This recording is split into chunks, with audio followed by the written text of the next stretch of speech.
આ વિડીયોમાં આપણે થોડા એવા ઉદાહરણ જોઈએ જેમાં રેખાના સમીકરણોને ઢાળ અંતઃખંડ સ્વરૂપમાં ફેરવવાના હોય. રેખાના સમીકરણોને આ સ્વરૂપમાં ફેરવીશું. y બરાબર mx વત્તા b, જ્યાં m એ ઢાળ દર્શાવે છે અને b એ y અંતઃખંડ છે. y અંતઃખંડ. તો ચાલો તેવા થોડા ઉદાહરણ કરીએ. અહીં કહ્યું છે કે એક રેખાનો ઢાળ -5 છે, માટે લખીએ m બરાબર -5 અને y અંતઃખંડ 6 છે, માટે b બરાબર 6. તે ખૂબ સરળ છે. આમ આ રેખાનું સમીકરણ મળે y બરાબર -5x વત્તા 6. આ મળી ગયું તેનું સમીકરણ. બીજી રકમ જોઈએ. અહીં રેખાનો ઢાળ -1 છે અને તે બિંદુ 4/5, 0 તે રેખા પર છે. ઢાળ -1 આપેલ છે, માટે m બરાબર -1. પણ y અંતઃખંડ ક્યાં હશે તેની હજી આપણને ખાતરી નથી, માટે આ સમીકરણને લખીએ y બરાબર -1x વત્તા b, જ્યાં b એ y અંતઃખંડ છે. હવે આ બિંદુને ધ્યાનમાં રાખીએ. આ બિંદુ આ રેખા પર છે. b શોધવા માટે આ માહિતીનો ઉપયોગ કરીએ. આ માહિતીનો અર્થ છે કે અહીં આ x ની કિંમત છે અને આ y ની કિંમત છે. આ કિંમતો આપેલ સમીકરણને સંતોષે. તો ચાલો સમીકરણમાં કિંમતો મૂકીએ. y ની કિંમત 0 બરાબર -1 ગુણ્યા 4/5 વત્તા b, માટે 0 બરાબર -4/5 વત્તા b. હવે બંને બાજુ 4/5 ઉમેરીએ. બંને બાજુ 4/5 ઉમેરતા આ બંનેની કિંમત 0 થઈ જાય. આ પદને અહીંથી દૂર કરવા માટે જ આપણે તેમ કર્યું. આમ b બરાબર 4/5 મળે. b બરાબર 4/5.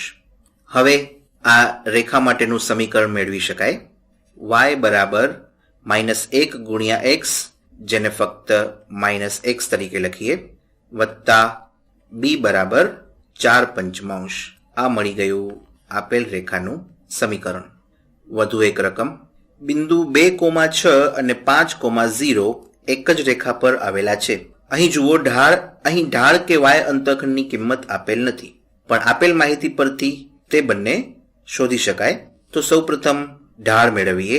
આપણે જાણીએ છીએ કે ઢાળ m બરાબર y માં થતો ફેરફાર છેદમાં x માં થતો ફેરફાર બરાબર. હવે y માં થતો ફેરફાર શું મળે? અહીંથી શરૂ કરીએ. 6 - 0 આ છે y માં થતો ફેરફાર. તે જ રીતે x માં થતો ફેરફાર બરાબર 2 - 5. અહીં ઉપર આ પહેલા બિંદુનું y યામ લીધું, તો નીચે પણ પહેલા બિંદુનું જ x યામ લીધું. જુઓ, 2,6 અને 5,0. 2 અને 5 નો ક્રમ બદલી શકાય નહીં. ઉપર મુજબ જ ક્રમ રાખવો, નહીતર જવાબ ખોટો મળે. હવે અંશમાં 6 - 0 બરાબર 6 અને છેદમાં 2 - 5 બરાબર -3. આમ તે મળે -6/3 બરાબર -2. આ મળ્યો આપણો ઢાળ. માટે આપણે લખી શકીએ y બરાબર -2 ગુણ્યા x વત્તા y અંતઃખંડ. હવે ઉપરના દાખલામાં જેમ કર્યું હતું તેમ જ કરીએ. આ બંનેમાંથી કોઈ પણ એક બિંદુનો ઉપયોગ કરીને b ની કિંમત મેળવીએ. બંને બિંદુ રેખા પર આવેલા છે, માટે કોઈ પણ બિંદુની કિંમત મૂકતા આપણને b મળી જાય. આપણે આ બિંદુ 5,0 નો ઉપયોગ કરીએ, કારણ કે 0 હોવાને લીધે ગણતરી સરળ થઈ જાય. તો ચાલો x અને y ની જગ્યાએ 5 અને 0 મૂકીએ. y બરાબર 0 અને x બરાબર 5, માટે y ની કિંમત 0 બરાબર -2 ગુણ્યા x ની કિંમત 5 વત્તા b. આમ 0 બરાબર -10 વત્તા b. સમીકરણની બંને બાજુ 10 ઉમેરતા આપણને મળે 10 બરાબર b. આ બંને પદ નીકળી જાય. આમ b બરાબર 10. હવે આપણને આ રેખા માટેનું સમીકરણ મળી જાય. y બરાબર -2x વત્તા b ની કિંમત 10. આમ આ સમીકરણ મળી ગયું. વધુ એક ઉદાહરણ લઈએ. બિંદુ 3,5 અને -3,0 એક જ રેખા પર આવેલા છે. આગળના દાખલાની જેમ જ પહેલા ઢાળ મેળવીએ, જેને એમ પણ કહેવામાં આવે છે. આમ એમ બરાબર ઊભી દિશામાં ફેરફાર છેદમાં આડી દિશામાં ફેરફાર બરાબર વાયમાં થતો ફેરફાર છેદમાં એક્સમાં થતો ફેરફાર. તમે જ્યારે આ પ્રકારના દાખલા ગણો ત્યારે આ બધી જ માહિતી દર્શાવવાની જરૂર નથી. હું ફક્ત એ બતાવવા માંગુ છું કે આ બધી બાબતો સમાન છે. તો હવે જોઈએ કે વાયમાં થતો ફેરફાર છેદમાં એક્સમાં થતો ફેરફાર શું મળે. તો ચાલો આ બાજુથી શરૂ કરીએ. આ બંનેમાંથી કોઈ પણ બિંદુથી શરૂ કરી શકાય. માટે 0 - 5 આપણે અહીંથી શરૂ કર્યું. અહીં એ ધ્યાનમાં રાખો કે અંશમાં વાયની કિંમતો મૂકવાની છે. માટે પહેલા આ બીજા યામથી શરૂ કરવું.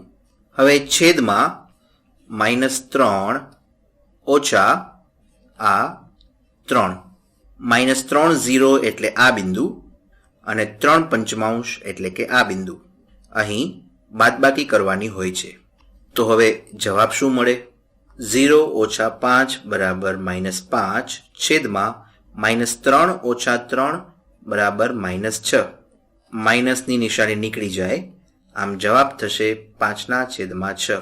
માટે સમીકરણનું સ્વરૂપ મળે y બરાબર 5/6x વત્તા b.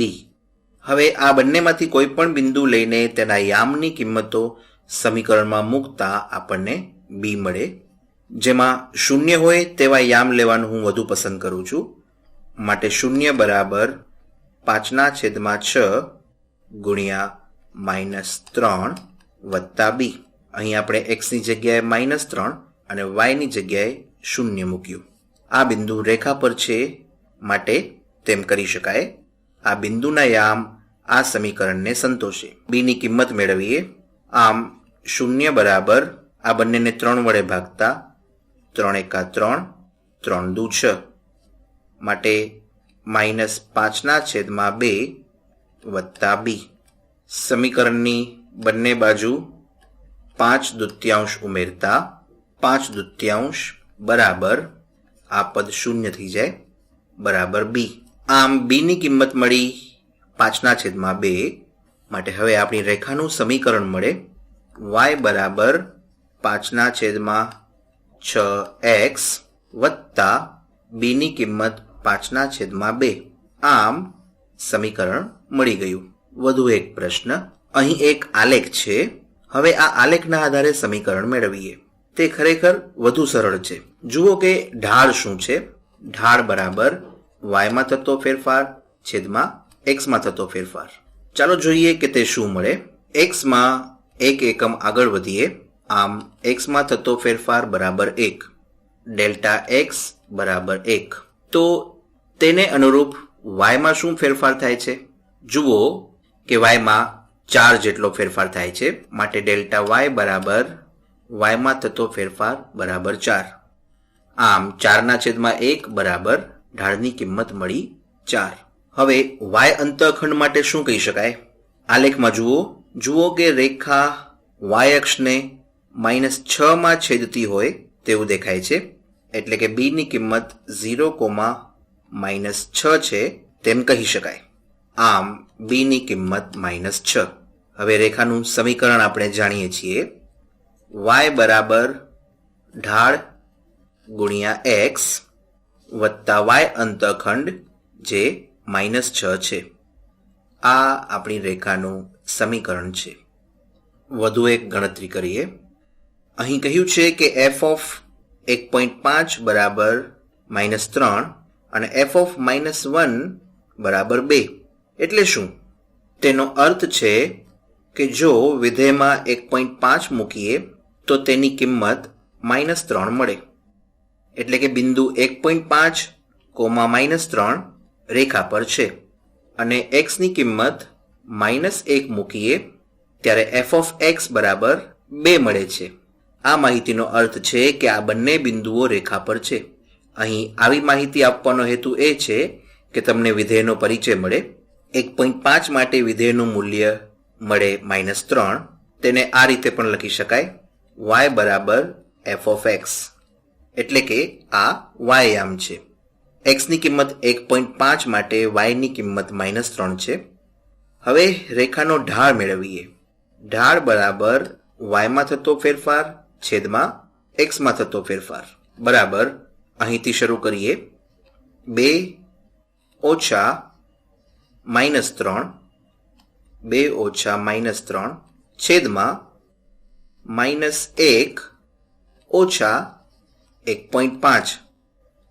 આ બંને સરખા રંગથી લખ્યા છે, જેના દ્વારા હું જણાવવા માંગુ છું કે -1 અને 2 બંને અહીંથી લીધા છે, માટે તેને અહીં પહેલા લખ્યા છે. જો આ બિંદુને પહેલા લઈએ તો બંનેને સાથે જ આગળ લખવા પડે.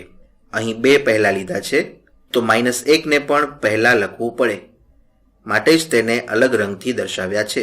હવે 2 ઓછા -3 બરાબર 2 વત્તા 3 લખી શકાય, એટલે કે 5. -1 ઓછા 1.5 બરાબર -2.5. હવે 5 ભાગ્યા 2.5 બરાબર 2 થાય. આમ આ રેખાનો ઢાળ મળ્યો -2. અહીં કોઈ પણ બિંદુને પહેલા લઈ શકીએ, પણ જે બિંદુનો y યામ પહેલા લીધો હોય તેનો જ x યામ પહેલા લેવો. ચાલો બીજી રીતે પણ જોઈએ. -3 ઓછા 2 છેદમાં 1.5 ઓછા -1. આ બંનેનો જવાબ સરખો જ મળે. -3 ઓછા 2 બરાબર -5 છેદમાં 1.5 ઓછા -1, એટલે કે 1.5 વત્તા 1 બરાબર 2.5. ફરી વખત જવાબ મળે -2. જુઓ કે કોઈ પણ બિંદુને પ્રારંભિક બિંદુ તરીકે લખીએ, જવાબમાં કોઈ ફરક પડે નહીં. જો આ y થી શરૂ કરીએ તો આ x થી શરૂ કરવું પડે. જો આ y થી શરૂ કરીએ તો આ x થી શરૂ કરવું પડે.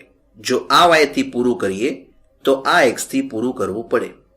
કોઈ પણ રીતે ઢાળની કિંમત -2 જ મળશે. આમ સમીકરણ મળે y બરાબર -2x વત્તા y અંતખંડ. આ બંનેમાંથી કોઈ પણ બિંદુના યામોનો ઉપયોગ કરીએ. અહીં દશાંશ અપૂર્ણાંક નથી, માટે આ બિંદુના યામ લઈએ. આમ y ની કિંમત 2 બરાબર -2 ગુણ્યા x ની કિંમત -1 વત્તા b, માટે 2 બરાબર -2 ગુણ્યા -1 બરાબર 2 વત્તા b.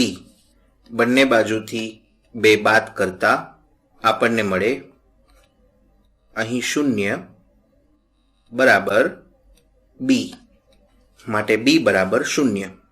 તેથી આપણી રેખાનું સમીકરણ મળે y બરાબર -2x.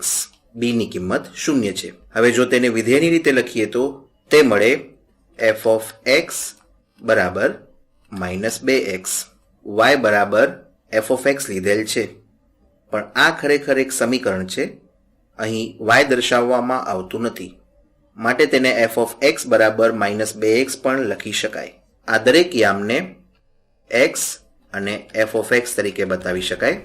x અને f of x માટે ઢાળની વ્યાખ્યાને f of x માં થતો ફેરફાર છેદમાં x માં થતો ફેરફાર તરીકે પણ જોઈ શકાય. આ દરેક બાબત